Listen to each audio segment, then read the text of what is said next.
I consider myself incredibly fortunate in life to have had the opportunity to hunt and explore diverse landscapes across 4 continents. Often I'm asked about my favorite hunt, and I believe my answer aligns with what most people would say. For most of us, our favorite hunt is often the one that holds deep sentimental value, forging connections with our loved ones. For me, nothing quite compares to the sheer passion that I have for archery elk hunting and the fond memories that come with those times afield. The close encounters and adrenaline rush, coupled with the sights of wild landscapes and sounds of a bull elk's bugle in September, offer us a unique opportunity to coexist and really be part of the magic found in the rut. And as it leaves, hunters find themselves wondering, is it September yet? Yes!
Archery elk season.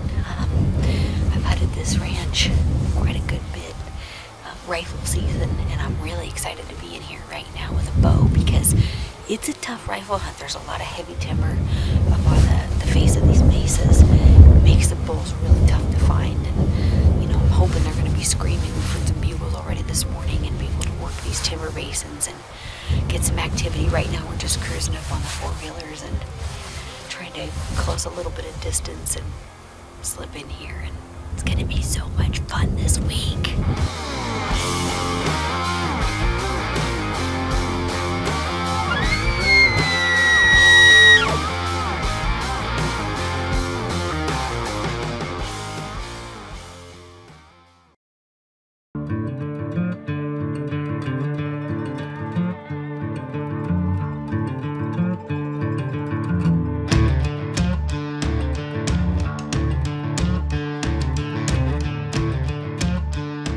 As the day breaks, we're lucky enough to be in the thick of the chase right away. With bugles echoing across the mountainside, we literally hit the ground running to get into position on the quickly approaching bull.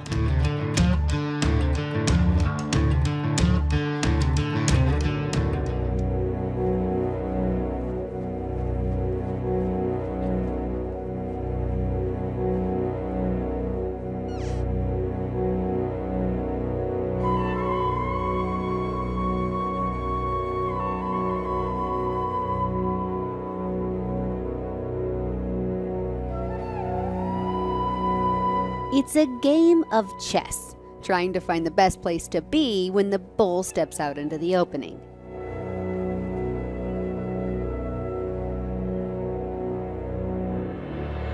I meet him already at full draw, but at this distance, he knows something isn't right, turning back to return to his herd.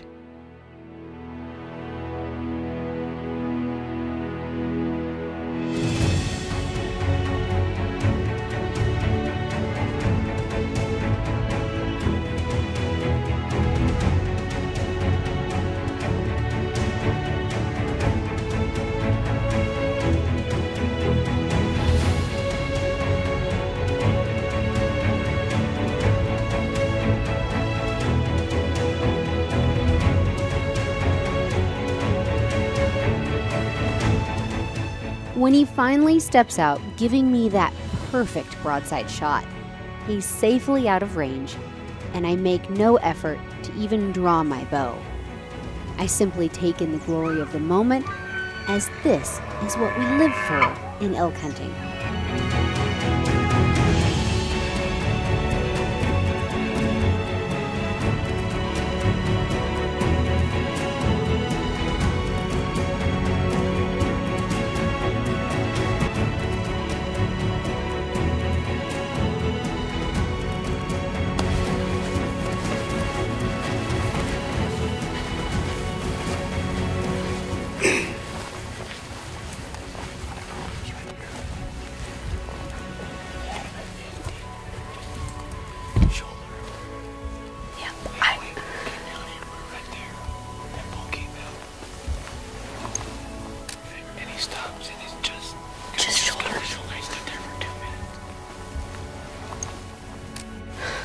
Just turned around and went back.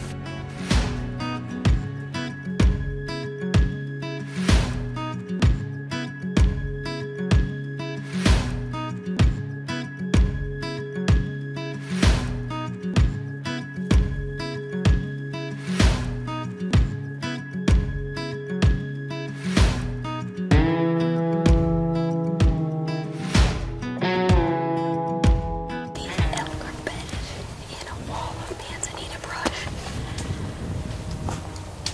We have to try to get them to come up. We have an opening to take a shot. It's not the most ideal situation, but that's why they're in here, because it's safe.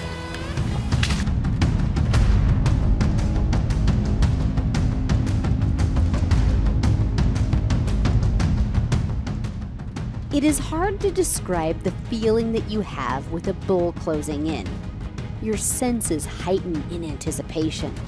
The sound of their approach resonates through the air, while your heart seems to leap into your throat. As the bull steps out, I know that this satellite bull is not quite the bull that I'm looking for. And as he turns and gives me the perfect broadside shot, I can't help but laugh a little to myself.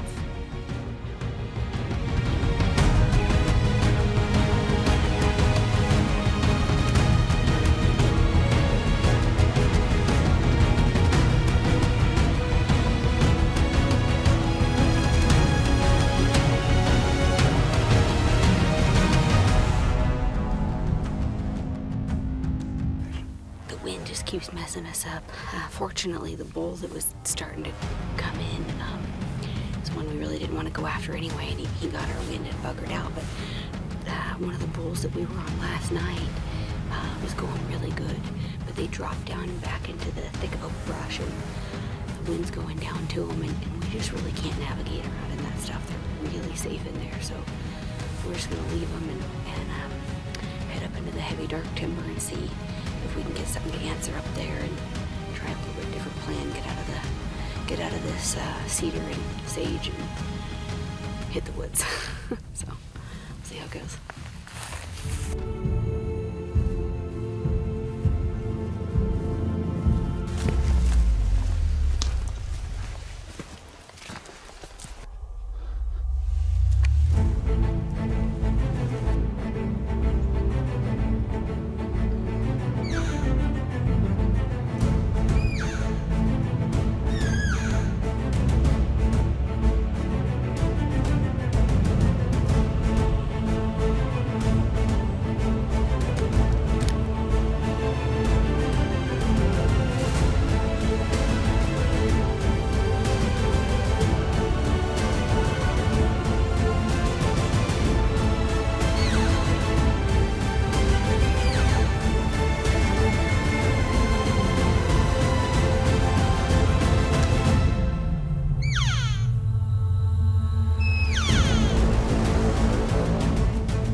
hot spot of red activity that we had earlier today.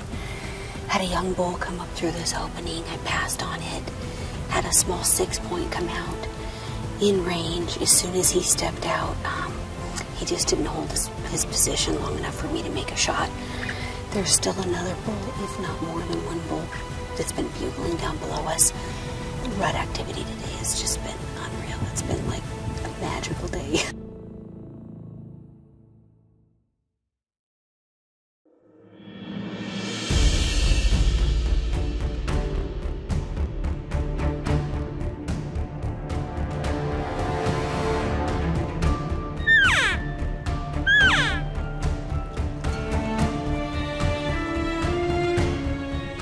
Many hunters, me included, find themselves drawn to the challenge of the stalk, closing the distance and putting yourself within bow range of an elk.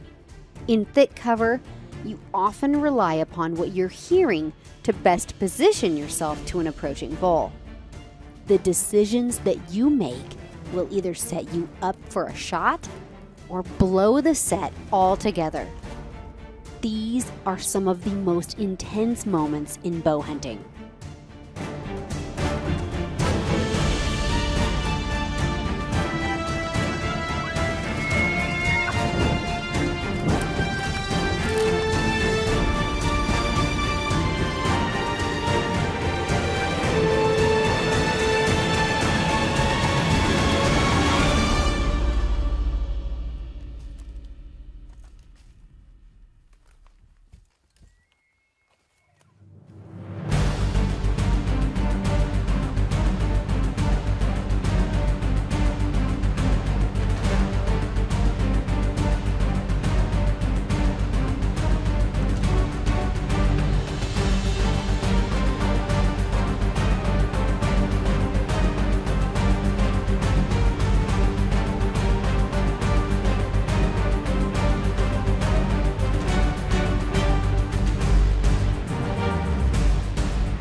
After standing at full draw, literally face to face with this bull for minutes, my heart breaks as he walks away, never giving me an opportunity to release my arrow.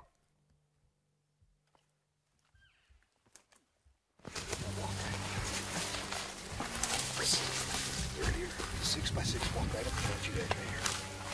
He was 5 feet from me. 10 feet from us. Yeah. Oh, he was right. But you were behind the tree. He was just in that lane right there. Like 10 feet from us.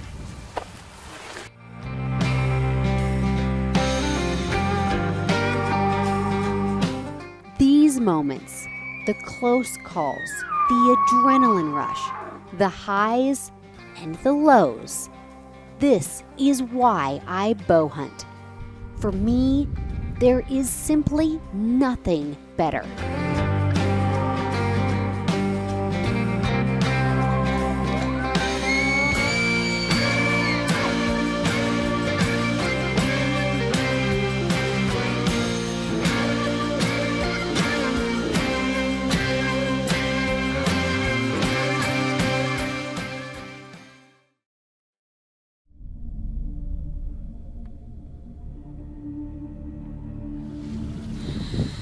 had a few bulls bugling this morning.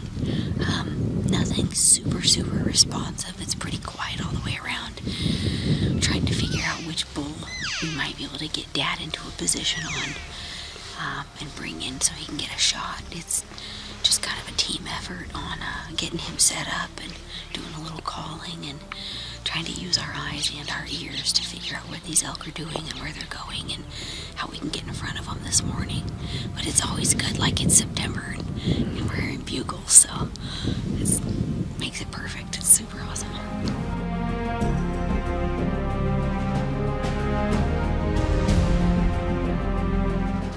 Just spotted this bull coming to the opening.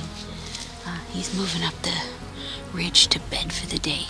It's likely one of the bulls we heard this morning. He has no cows. Super positive for us.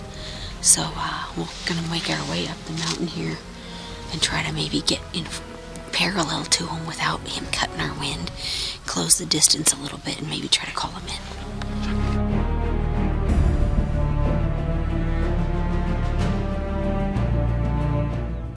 As the day heats up, the chances of calling a bull out of his bed get increasingly more difficult. But with a few hot cow calls, the bull is on his feet, bugling and quickly coming in. As callers, we can't see the bull. We can only keep calling in an effort to keep the bull moving towards my dad.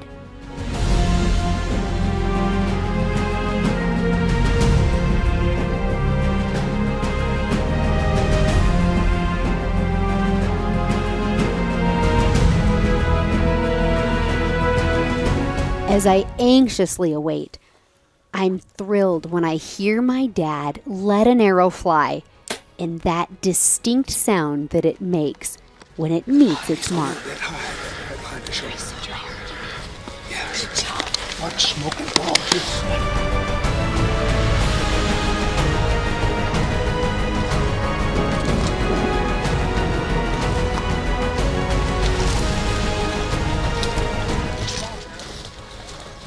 And I was like, man, there's a bunch of elk that were in here. And I walked past, I didn't see any more tracks, and I came back and I came up, there's like a little clearing. And I got in here and there was tons of beds and bull rubs. And I was like, there's a bull that wants to live in here. It could be this one, you know. And I started looking at every bed. Bed to bed to bed to bed. Where is he? Put your pack down. Being the one to find and ultimately take my dad to his downed bull makes this one of the happiest days of my life. Oh my God! Look at, he's got little devil points there, Dad. I said he's almost a 7x7, but not quite. Beautiful bull. Beautiful. Look how massive he is in his bases. Well, this is day 2 of our hunt here in southern Colorado. We decided we'd drop down here in the thick stuff, and you can see it's juniper and mesquite, I guess it is, and it's so thick you can't hardly crawl through here. But we got this old bull to bugle, and we're a little meadow up on top. We heard something, and here come this bull from down below us, off to my left, and he come out in the meadow, wide open meadow. It's tough calling a bull across the wide open meadow. I started bow hunting probably 15 years ago. I've killed a few smaller bulls. This is my first really nice bull I got with a bow. It's just super exciting. I can't say enough about how exciting bow hunting is. And thanks to Fred Bear, we got us a nice bull. Experiencing numerous close encounters, witnessing the accumulation of preparation come together flawlessly in one perfect opportunity, and seeing my dad notch his tag. It's an indescribable feeling. I know the significance this bull holds for my dad, how deeply he cherishes the harvest and the triumph of the hunt.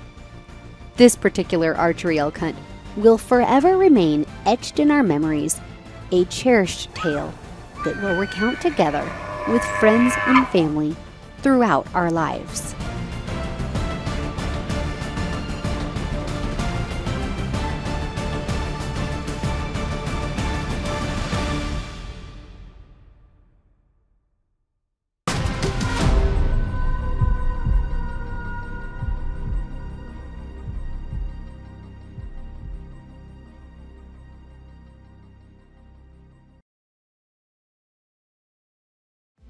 For more Pursue the Wild, jump behind the scenes with us for our new lifestyle digital series, Our Wild Life. And make sure to tune into our podcast, Wild and Uncut. We appreciate you being part of our journey.